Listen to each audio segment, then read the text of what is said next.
العالمين.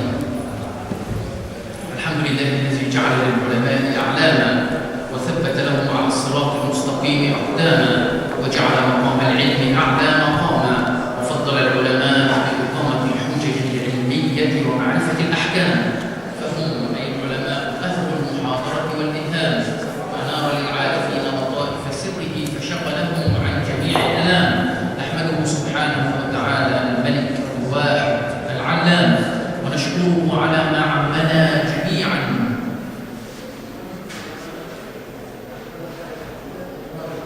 بالمزيد من الأنعام والأفضال. أيا من كلما نودي أجاب، ومن بجلاله يمشي السحاب، ويا من رد يوسف بعد بعد وكان أبوه ينتحل الرحاب، ويا من خص أحمد واصطفاه صلى الله عليه وآله وسلم وأيده بالرسالة والكتاب. ونصلي على المبعوث رحمة للعالمين الذي أرسله ربه بشيرا ونذيرا إلى الناس أجمعين. أرسله ربه ليخرج الناس من الظلمات إلى النور بإذن ربهم إلى صراط العزيز الحميد. أرسله ربه ليكون حجة على البشر جميعا في أنه بلغ الرسالة وأدى الأمانة ونصح للأمة فكشف الله به الأمة. فاللهم اجزه خير ما جزيت نبيا عن أمته ورسولا عن رسالته، وارض اللهم عن أصحابه جميعا نجوم المهتدين ورجوم المعتدين، وعلى أزواجه أمهات المؤمنين وعلى آل بيته رحمة الله وبركاته عليكم أهل البيت إنه حميد مجيد، وعنا معهم جميعا من الحاضرين والحاضرات بإحسان إلى يوم الدين. ثم أما بعد، فطبتم وطاب ممشاكم وتبوأتم من الجنة منزلا، وجعله الله في ميزان حسناتكم جميعا، وتقبل الله منكم هذا الصلح الإسلامي المنير. من بنى مسجدا أو بيتا لله بنى الله له بيتا في الجنة، فهنيئا لكم جميعا. اجعلونا ضيوفا عندكم في الجنة يوم لا ينفع مال ولا بنون إلا من أتى الله بقلب سليم. محاضرة اليوم تتعلق بقيمة العمل الصالح. والعمل الصالح ينفع الإنسان في الحياة وبعد الممات.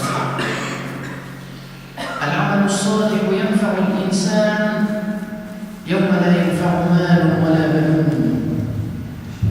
العمل الصالح قيمته تظهر على عين الحياة وتظهر أيضا بعد الممات.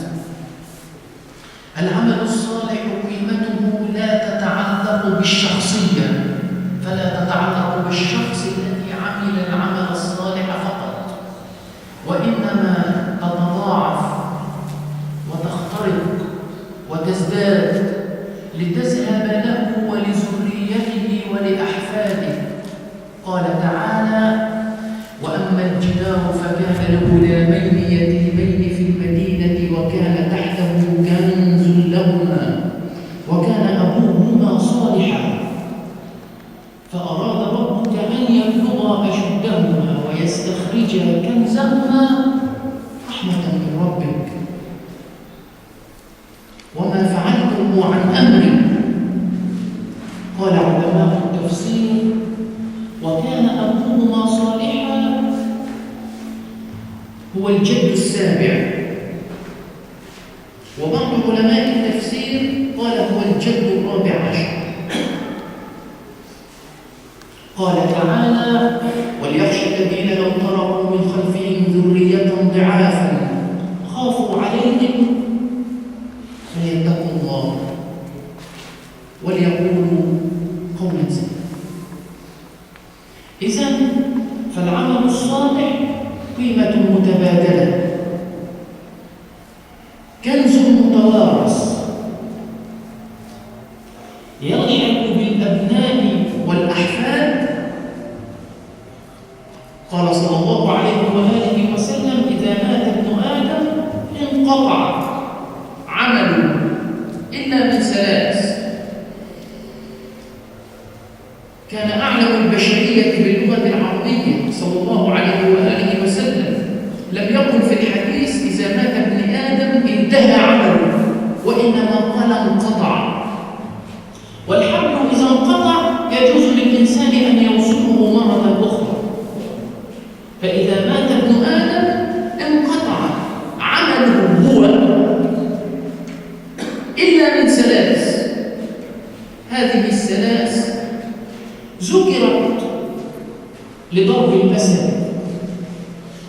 لبيان الضر الذي يسلكه الإنسان في حياته. فقال ولد صالح يدعو له. قال العلماء ليس المقصود بالولد هو الولد الصلب، وإذا قلنا بهذا فلن يدخل في معنى الحديث بالضمنية من ليس له ذرية. الإسلام أوسع وأشمل من هذا، فالمعلم والمدرس مرب فاضل، فكل من درس لهم وكل من علمهم هم أولاد له. فعندما تتذكر معلمك أو مدرسك الذي درس لك فهو في ميزان حسناتك. ولد صالح يدعو له أو علم ينتفع به. مشاركة الإنسان في بناء مسجد، وهذا المسجد سيخرج كوادر، وهؤلاء الكوادر سيطوفون الأرض ويكون لهم تلامذة ويعلمون، وهؤلاء التلامذة سيعلمون تلامذة أخرى، وسينتشر العلم، وهذا كله في ميزان حسناته من باب العمل الصالح. صدقة جارية، تصدقت في بناء مسجد، أو شاركت امرأة أرملة في معيلة أسرتها، أو تصدقت على ولد يتيم شاركت في بنائه. والإنسان بنيان الرب، ملعون من هدمه. فأسس هذا الولد تأسيسا سليما شرعيا يصب في ميزان حسناتك. الحسنات لا تتعلق بالمشايخ والعلماء والأئمة فقط، وإنما تربية الأولاد وإطعام أهلك من مال حلال صدقة أيضا، وفي وضع أحدكم صدقة، كلام النبي صلى الله عليه وآله وسلم. فقالوا يعني أو يأتي الرجل أهله ويأخذ حسنات؟ قال أرأيت لو وضعها في حرام؟ لو وضعها في حرام يأخذ سيئات ولا لا؟ يأخذ سيئات. إذن فلو وضعها في حلال بمفهوم المخالفة، لو وضعها في حلال يأخذ حسنات. والعمل الصالح يرفعه.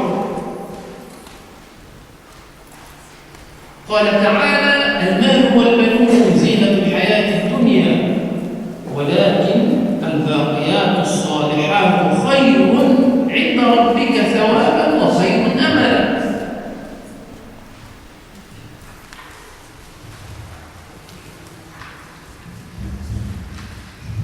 أعوذ بالله من الشيطان الرجيم. بسم الله الرحمن الرحيم. الحمد لله والصلاة والسلام على رسول الله. الشيخ dit louange à Allah subhanahu wa ta'ala qui a fait des savants des références pour les humains et qui a mis la valeur de la science au plus haut degré. Nous le remercions de ce qu'il nous a donné pour qu'il nous donne plus subhanahu wa ta'ala.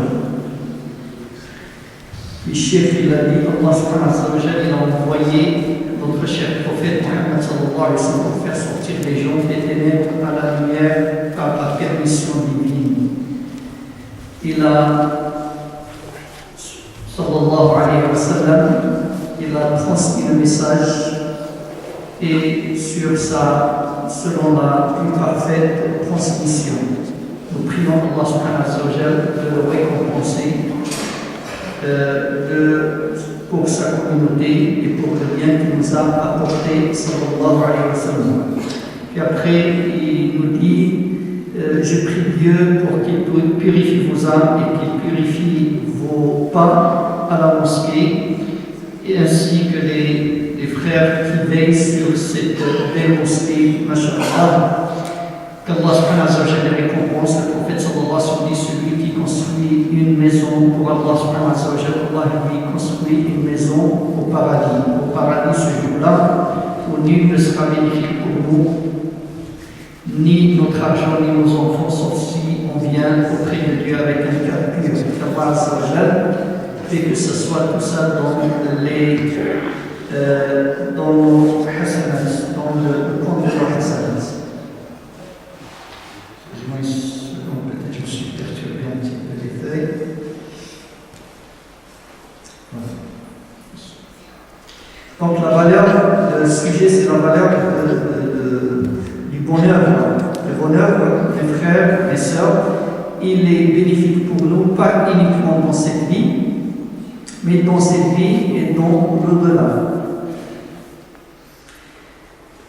Dans l'au-delà, aussi, la valeur de bonne œuvre, elle est manifestée, on la voit sur notre vie et aussi après la mort. Et cette valeur ne dépend pas uniquement de la personne qui fait les bonnes œuvres. Parce que celui qui fait des bonnes œuvres, les récompenses, elles atteignent ses enfants et ses descendants. Vous connaissez tous le verset dans la sourate de la caverne, Al-Kahf, où Allah Azza wa Jalla parle de ce mur, donc quand le Khader qui l'a reconstruit, il dit la raison parce qu'il y avait un trésor sous ce mur. Il dit, et leur père, il était quelqu'un de pieux, faisait des bonnes œuvres. Et les savants de l'exégèse, ils disent c'est pas leur père direct, mais c'est l'aïeul, le 7e grand-père. Il y en a d'autres qui disent le 14e aïeul de ses enfants. Donc les bonnes œuvres, c'est un trésor qu'on le laisse pour les générations à futur. On fait le bien, on travaille pour les enfants de nos enfants. Inch'Allah. Le prophète sallallahu alayhi wa sallam dit, quand le fils d'Adam meurt, toutes ses œuvres s'interrompent, sauf 3 choses. Le prophète sallallahu alayhi wa sallam, il était le meilleur de la créature, le meilleur connaisseur de la langue arabe. Il n'a pas dit intaha. Il n'a pas dit s'achève, s'arrête. Il a dit inqata, veut dire s'interrompre. Donc comme une corde, quand il est interrompu, on peut l'attacher des deux côtés. Donc il a dit ces 3 choses. Le premier, c'est un enfant pieux qui prie Dieu pour lui. Et là aussi, ce n'est pas uniquement le fils biologique, mais l'islam est plus vaste que ça.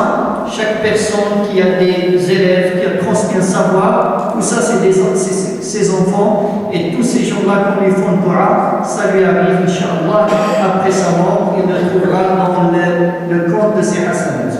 Deuxième, il a dit le prophète sallallahu alayhi wa sallam, une science utile à l'humanité. Donc une science qui a, bien même si on ne donne pas de science, mais on participe par exemple à la construction d'un édifice tel que cette mosquée, on participe en quelque sorte à transmettre le savoir à des enfants qui vont devenir plus tard, Inch'Allah, des cadres religieux musulmans qui vont transmettre un savoir à leurs disciples et ainsi de suite. Et le jour du jugement, on sera étonné de toutes les hasanats qu'on trouvera auprès d'Allah subhanahu wa ta'ala. Et une sadaqa jariya, la troisième, une aumône perpétuelle qui continue dans le temps. Ça veut dire aider une femme orpheline, une femme veuve à subvenir aux besoins de sa famille, parrainer un orphelin, c'est construire une personnalité et un musulman, Inch'Allah, pour pouvoir, avec notre argent, être éduqué cet orphelin, une bonne éducation, et tout ça, on le trouvera le jour du jugement dans le compte de hasanat. Donc, quand on dit éduquer ses enfants, ça ne veut pas dire qu'ils vont être, ça veut dire éduquer, il ne faut pas s'arrêter à l'éducation et la formation, que ce soit des imams ou des machayikh. Non, l'éducation des enfants, dans tous ces aspects, c'est quelque chose de hasanat. Le prophète sallallahu alayhi wa sallam va plus loin pour nous montrer ses bonnes œuvres. Il nous dit même qu'on est avec nos épouses dans notre relation intime, c'est une hasana, c'est une sadaqa, c'est une aumône. Les compagnons sont étonnés, ya Rasulullah, mais c'est notre plaisir personnel. Le prophète sallallahu alayhi wa sallam leur a dit, voyez-vous, si quelqu'un fasse cet acte dans le haram, est-ce qu'il aura des péchés en lui? Il a dit, quand il le fait dans le halal, Allah subhanahu wa ta'ala lui inscrit les hasanat. Il a fini par dire ce verset, Allah azza wa jalla dit, وَالْعَمَلُ الصَّالِحُ يَرْفَعُ, et Allah azza wa jalla élève la bonne œuvre.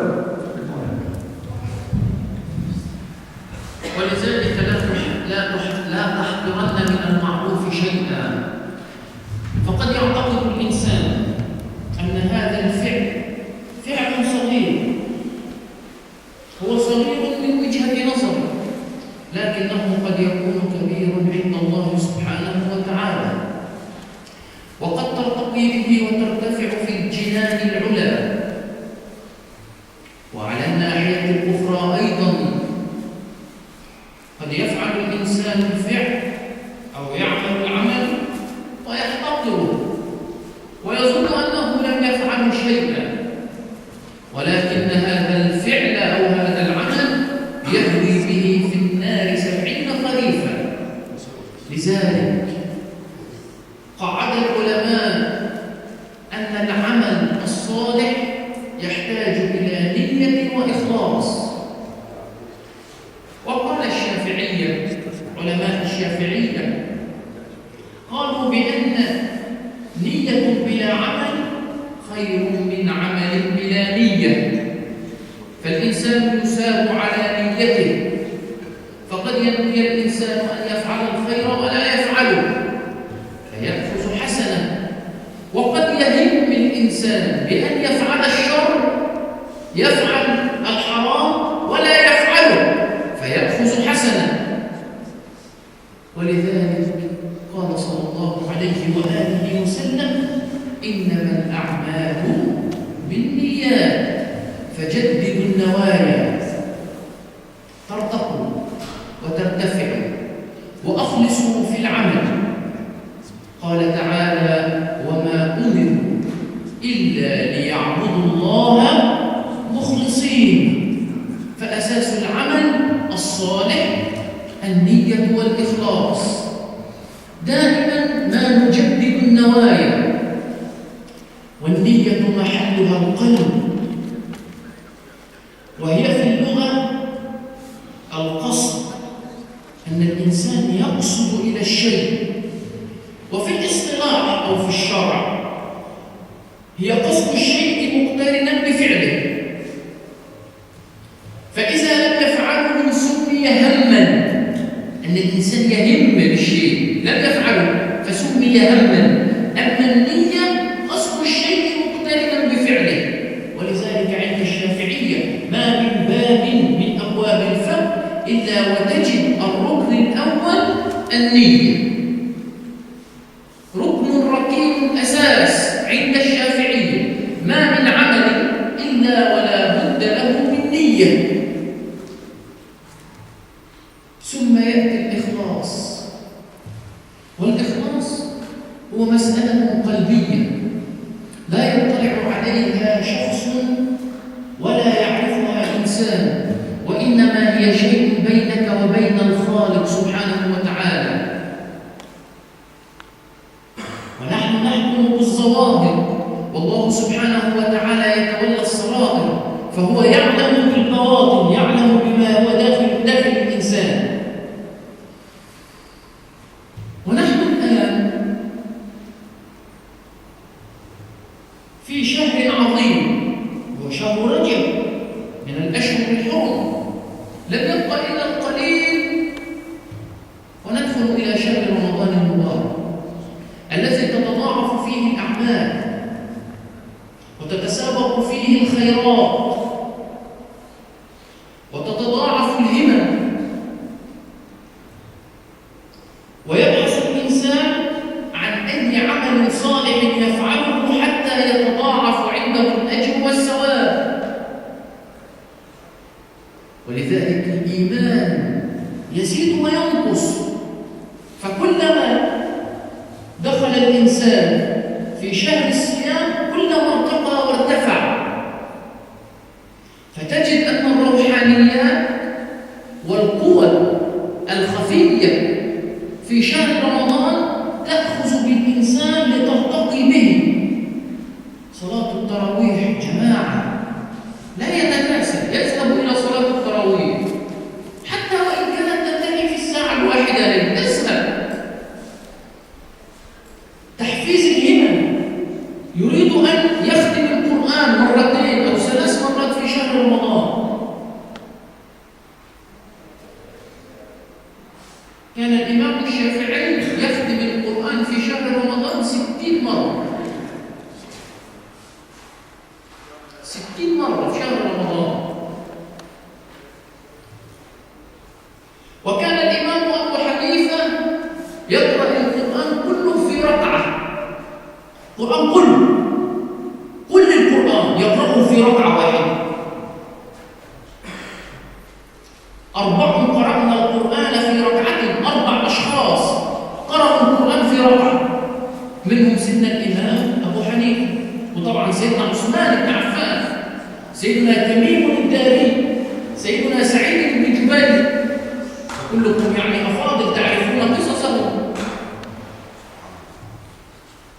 قرأوا القرآن في ركعة. فالتسارع في الخيرات في شهر رمضان يكثر، فروحانيات الإنسان تعلو فيزيد الإيمان. عمل صالح، والعمل الصالح يرفعه. فكان الصحابة يستعدون لاستقبال رمضان من شهر رجب، وكان النبي يصوم في شهر رجب. وشهر رجب حدثت فيه رحلة الإسراء والمعراج، وصعد النبي صلى الله عليه وآله وسلم إلى حيث سمع صريف الأقلام، إلى حيث التقى برب العزة، إلى حيث فرضت الصلاة، ونزل ومعه هذه الهدية إلى أمته. ثم نجد بعض المسلمين يفرطون في الصلاة، وهي العلاقة التي مبناها الإخلاص، علاقة محضة بين العبد وربه، وهي أول ما يحاسب عليه المرء في قبره، الصلاة، وهي آخر ما أوصى به النبي صلى الله عليه وآله وسلم، فقال الصلاة الصلاة، وهي عماد الدين، وهي الفرق بيننا وبينهم، ولا نصرح بينهم من، ولكن قال الفرق بيننا وبينهم الصلاة، وهي التي لا تسقط عن الإنسان ما دام فيه هواه، ما دام فيه روح وعنده عقل طبعا. ولا نقول بأن الدين صعب، وإنما الدين يسر، ولن يشاد الدين أحد إلا غلبه، وما جعل عليكم في الدين من حرج، ولا يكلف الله نفسا إلا وسعها.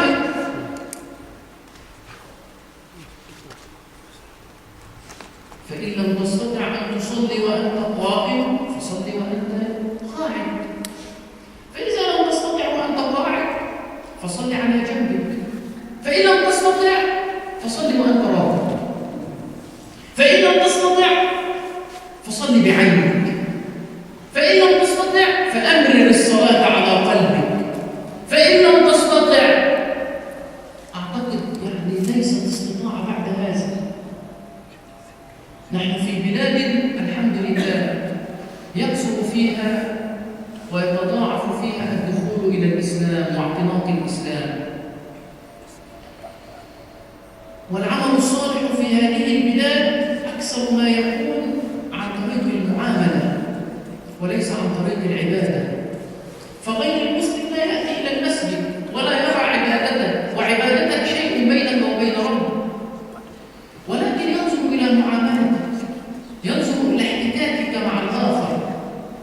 قال تعالى: لا ينهاكم الله عن الذين لم يقاتلوكم في الدين ولم يخرجوكم من دياركم أن تبروهم. وانظر إلى تعبير القرآن الكريم، أن تبروهم، استخدم لفظ البر، والبر لا يستخدم إلا مع الوالدين، بر الوالدين وهو أعلى مراتب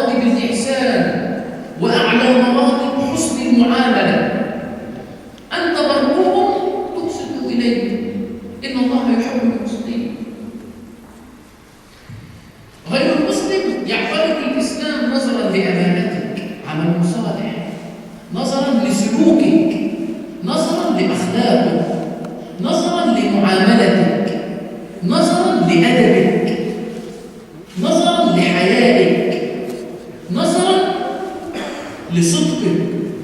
فلا تأمر ولدك بأن يكون صادقا وأنت تكذب أمامه، فهذا عمل صالح.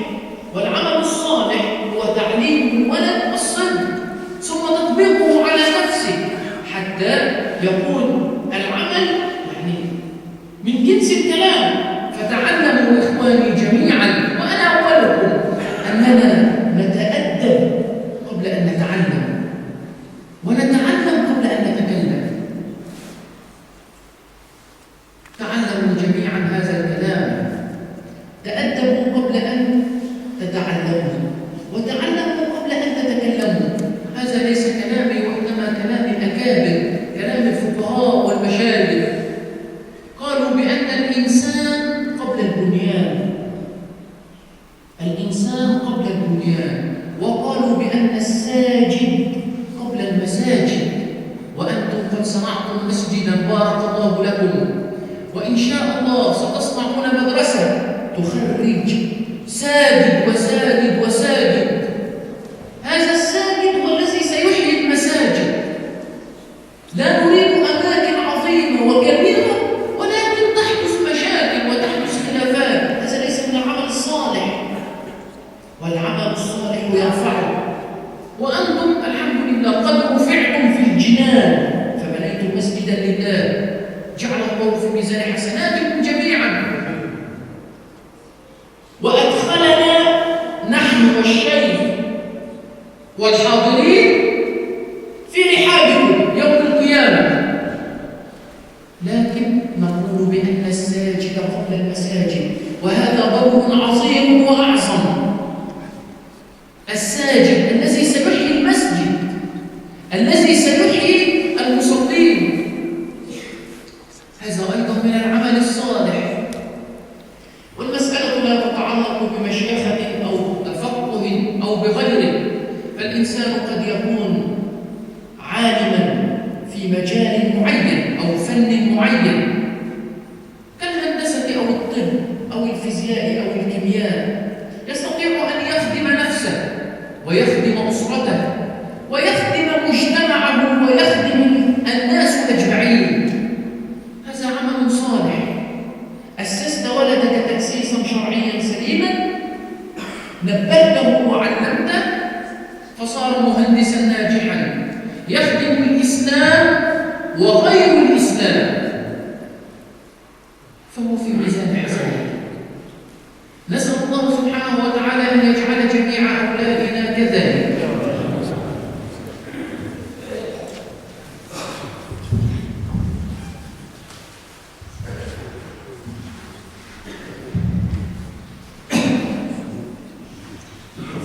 Nous dit de ne jamais sous-estimer un bien qu'on peut faire. Peut-être qu'on fait des choses à nos yeux qui sont insignifiantes, mais sont grandioses auprès d'Allah subhanahu wa ta'ala et qui peuvent nous mettre au plus haut degré du paradis.